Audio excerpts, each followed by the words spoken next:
నేను బయటికి వెళ్తే మామూలుగా ఉండదన్న కేసీఆర్ ఇదేనా? హత్యా రాజకీయాల్ని ప్రేరేపించడమే నీ లక్ష్యమా?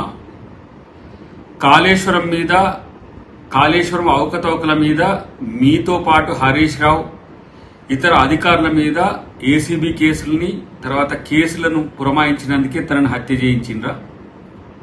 ఉద్యమ కాలంలోనేమో ఆత్మహత్యలు ప్రేరేపించి లబ్ధి పొందిండ్రు. ఇప్పుడు మళ్లీ రాజకీయాల కోసం రాజలింగమూర్తి హత్య దేనికి జరిగింది అని అంటే కేవలం మీ రాజకీయ ప్రయోజనాల కోసమే. మాకెవరైనా ఎదురొస్తే ఇట్లా ఉంటదని చెప్పడానికే ఈ హత్య జరిగింది. కేసీఆర్ని, హరీష్ రావుని, ఇతర అవినీతి అధికారులను ఈరోజు తను ఎదిరించినందుకే ఆ మాజీ కౌన్సిలర్ సరళ భర్త ఈరోజు హత్యకు గురైండు. నువ్వు బయటికి వెళ్తే మామూలుగా ఉండదంటే హత్య రాజకీయాలు ప్రేరేపించడానికే ఇలాంటి ప్రయత్నాలు చేస్తున్నారా? తస్మాత్ జాగ్రత్త. ఇది మంచి రాజకీయ సంస్కృతి కానే కాదని చెప్పి బీఆర్ఎస్ పార్టీకి ఈరోజు హెచ్చరిస్తున్నాం.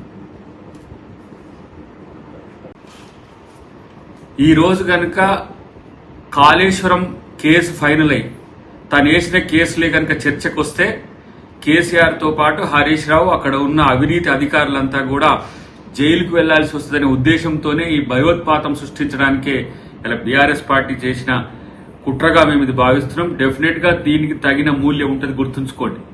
ఇలాంటి హత్యా రాజకీయాలతో రాజకీయాలు చేస్తా అనంటే ఎవరు కూడా సహించరు. ఇలా మీరు బయటకు వస్తే ప్రజాస్వామ్యయుతంగా పోరాడతామేమనుకుంటే హత్యలు చేయించడానికి కేసీఆర్ బయటకు వచ్చిందా?